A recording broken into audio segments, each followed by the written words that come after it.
This is the Eye for an Eye channel. Welcome to today's show. Just like clockwork, we have our Thanksgiving Psyop, probably with more to come. Now, if you haven't heard the video I did previously, I was talking about potentially something happening at the Thanksgiving Day parade. Of course, we've seen predictive programming over the years with parades and events happening at parades. And of course, with all the stuff in the Middle East, they are talking about heightened security threats. We've seen some of these stories in the news of somebody who is of bagel descent being attacked in the streets innocently or at their local bagel building that they go and pray at, getting attacked, and vice versa with Palestinians. So obviously using this conflict to create more division in America.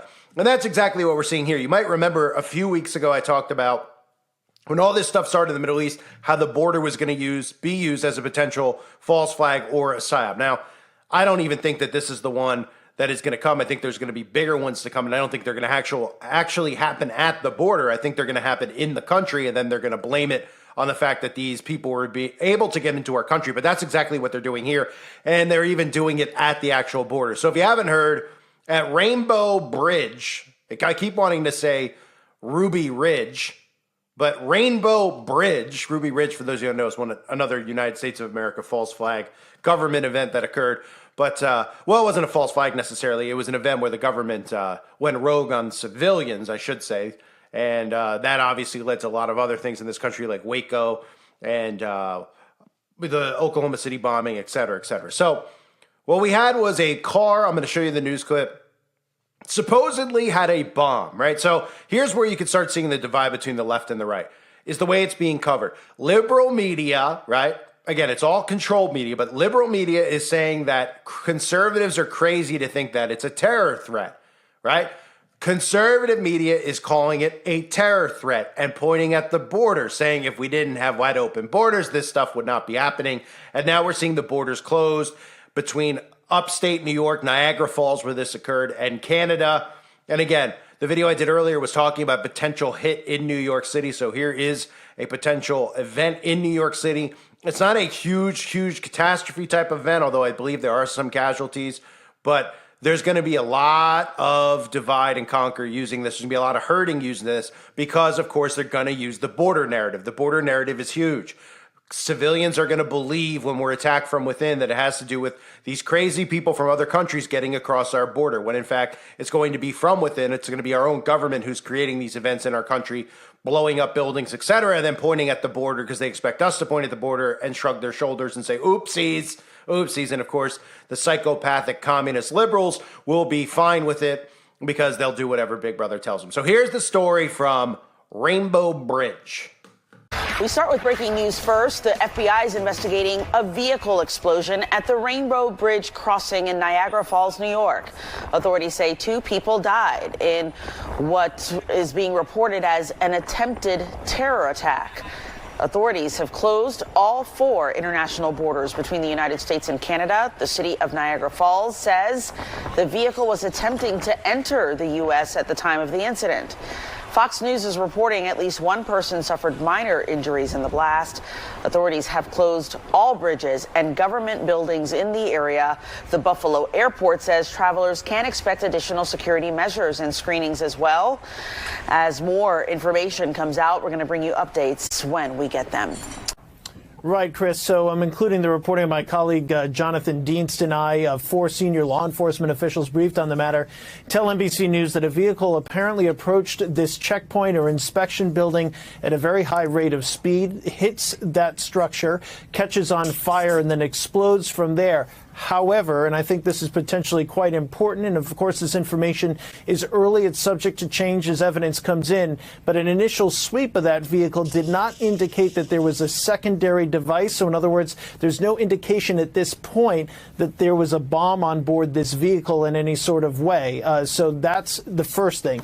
The second thing that we're hearing from those officials is that there were 2 occupants of the vehicle. Then there are 2 casualties as a result of this, and I think the pictures that are circulating that we'll hopefully be able to bring to you shortly will indicate why that's the case. The damage appears to be extraordinary based on some things that are being sent to us at this time. So we should have those for you shortly. And then the third thing is they are trying to determine whether or not this incident was intentional. Of course, if it was intentional, then what is the motive behind it? Is it anti-government? Is it some sort of terrorism on behalf of a foreign or inspired by a foreign terrorist organization? It's just too soon to say, but hopefully we'll be able to share that information with you shortly as authorities develop evidence. But again, it's just based on what they've been able to collect so far, Chris. The initial indication, vehicle, high rate of speed, hits the structure, there's a fire, and then a subsequent explosion, but authorities have not been able to find any sort of secondary device.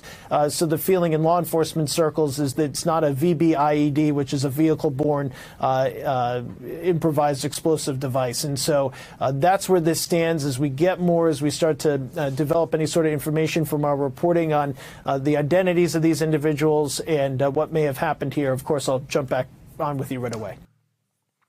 So these psyops always have significant herding mechanisms in place behind them, right? So the FBI is investigating the vehicle explosion that killed 2 car occupants at Rainbow Bridge on the U.S.-Canadian border. And again, we all knew that events are going to occur revolving around the border. Now we're having one actually occur at the northern border, not the southern border, the northern border. This ties in perfectly with the conditioning that they want to use here, because people are looking at this and they're going, oh, how did these people get into our country? Terrorists got into our country, and they did this at the border. They want to all open borders, and the liberals want open borders. All the talking points are there for this obviously being a false flag event, right?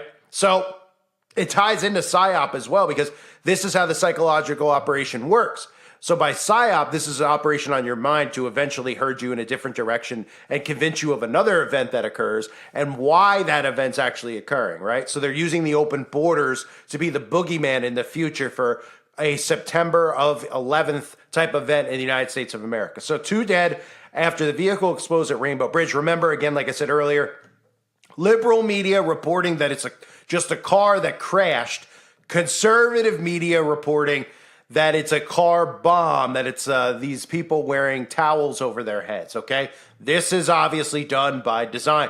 Well, this is what we're starting to see now. News is no longer news, right? Well, it never really was. But look at it from this perspective. Even the stuff in the Middle East, they used to just report on this saying, this is what's going on. Here's video footage of it. Now the news is completely for herded.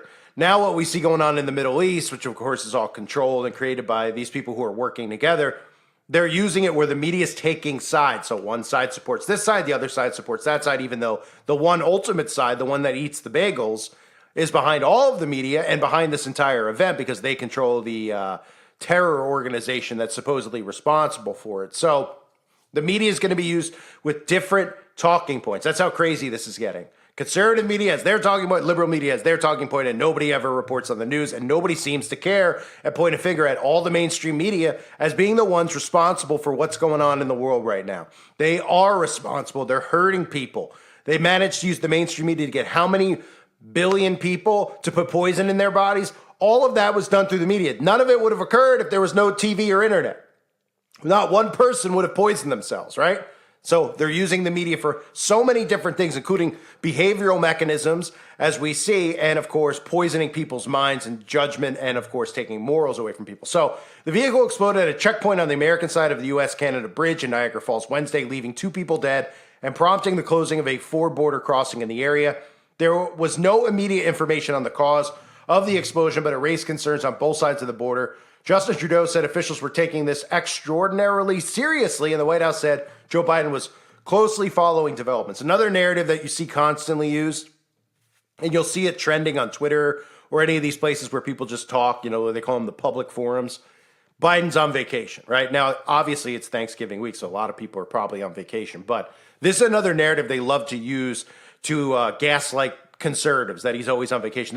They do it to each other, right? The mainstream media does this. The left and right do this to each other. When Trump was in office, oh, nobody's ever golfed more than Trump. They love to use this excuse, this this mindset that the liberal side's not working, the conservative side's not. Guess what? None of them are working. Even the people who show up aren't working. They're destroying by design. Nobody's doing what they're supposedly elected to do, even though none of them are elected to do it. So they're just showing up for rehearsal every day at the House of Representatives, at the Senate. They're just showing up, putting on a show. It's like, it's literally theater. It's not like watching theater. It is theater. They're pretending that they're there and they're doing a job. They're not. They're sabotaging from within. So now we have Trudeau and Biden. Biden, of course, like I said, on vacation. Even though it's Thanksgiving, the conservatives will be all riled up about that. And this plays right into it, making them angry, wanting change, wanting and rallying behind Trump, and eventually to be herded. The two deceased people were in the vehicle, law enforcement officials said. The official was not authorized to discuss details of the investigation publicly and spoke on condition of anonymity. This is obviously a very serious situation in Niagara Falls, said Trudeau. The U.S. FBI's field office in Buffalo was investigating the blast along with other agencies. So I'm covering this to show you, too, that you're going to see this both side media, right? And this is what they want. Because this, again, eventually leads to censorship of speech because they're going to have people online who are going to be going, it's a terror attack, right? And maybe they'll just end up saying, hey, it was just a car explosion. The car went really fast and crashed, right? They'll never really give you a definitive answer. But this also helps them, not just with dividing, but psychologically confusing everybody and going back and forth and saying, wow, this side's saying this side's saying that, where you can't even get actual news anymore. Like you can't, if a real event actually occurs, you aren't going to get a real answer. You're going to get one answer versus another answer. And then this leads to more censorship because they'll say, well, these people were pushing that the border was open and that somebody went and they detonated something inside their car at the border. And that was not real news. We need to continue to censor information flow, right? With these controlled events that happen. And even if it was an actually natural event, clearly they've picked up on it and they're pumping it out for the reasons to do these types of things, which is what they do. When anytime a real event occurs that's not created from the intel agencies, they make sure they spin it the way they could spin it so they could herd you the way that they want to, right? Does that make sense? I'm trying to explain it as simply as I can here. I try to talk to you guys like I'm talking to somebody on the phone because I consider everybody who listens, on the same page. We're all friends with one another. We could discuss these things, but this is what we have to think about these things as psychologically. Right? You have to think of what it's doing to people, how it's making someone react. Problem, reaction, solutions, the name of the game. And indeed, it is a game that they're playing with people's minds. So when you have this reporting, two different reports from two different sides, they're going to be able to come in again, just like we saw with the misinformation with the Russian thing, right? First, they were saying that, Russians were doing this with the election, and then after the fact, conservatives came out and they said, look, the liberal media made it up. We have to fight real disinformation. The liberal media making up stories like this. Then it flipped the other way with the Hunter Biden. Then it flips back this way and that way. And then you get to points like this where you think that you could just get a straight story where they'd all just be saying the same thing. And they're not. One side's pushing that. One side's pushing that. So then they can come in and say, well, we really need to, Fox News push this. We have to eliminate Fox News, or we have to eliminate, people covering these stories who can and can't cover it, et cetera, et cetera. It's dangerous, et cetera, et cetera. And of course, this all ends up leading to state-run media, which this is. Keep in mind, this is state-run media. The difference between China and here is that there's this illusion of a left and right. That it's not, there's two sides and you're picking a side, which is really what's so sick about this. And of course, this is what the hardest thing to break people from, especially the conservatives, is to break them from the fact that they're hurting them using this illusion of that this already isn't set up as a communist country, because it is. So China has state-run media, which is one media, right? And remember, one everything. And what they have is no different than what we have, but what we have is the illusion of liberal and conservative. So you're going to continue to see these things that bring censorship in so they can eliminate Fox News, they can eliminate NBC, they can eliminate CBS, and it'll be a one-run media. They'll have to get somebody and build trust behind somebody who will believe, to get the people on board to believe it. But eventually that's what this leads to. It's just a one-run state media. After they exhaust everybody, which is what they're doing right now with the, and this is in Albert Pike's teachings about World War III, et cetera, exhausting people enough where they want peace with enough war here or war there, that people want peace. The same thing will be with this. They've had enough of fighting. They've had enough of, media putting out fake news because they hate the other side, et cetera, et cetera. Then we can all have one trusted media source, which will be no different than what we have. It'll be fully controlled, of course, and a lot of people will be herded and sucked into that. So this bridge explosion, if anything more comes out of it, I'll cover it. I wanted to cover it because earlier today I covered the Thanksgiving parade and what could potentially be another event. Now, I said I don't know if there will be one or not. It's just worth keeping an eye on because of the predictive program. I think we could all sit back and remember movies or TV shows like I showed you that compilation of clips where there's been an event that occurs at a parade, right? They do this all the time with predictive programming. So you never know when the time will come for them to do it. So they could do a bunch at once. They could do it next year. They could do it at St. Patrick's Day parade, of course. And we've seen, obviously, the cars going through the parade last year, the Christmas parade, or a couple years ago. These are all things that they do in advance, and then they show us these things, and then obviously they come true. How convenient, right? It's all coincidence, sure. So just keep an eye on these stories. Watch the narratives as they unfold, and then watch how, I believe that that's what this is really going to lead to, is this. The story mainly is going to be the conservatives screaming about the border, the liberals going, oh, look, they're even making it up. This is just a guy that's an American citizen. He crashed his car, probably go that route. And they're saying that it's a Taliban with bomb in his car, et cetera, et cetera. And look, they were pushing misinformation, and then they want to bring more censorship in, and then it discredits everybody who's anti Big Brother. Really, it helps discredit that as well. So keep an eye on the story and keep an eye on the narratives. That's the most important thing. Watch the narratives. I thank everybody for being here. Hope you're all well. God bless you as always and your families.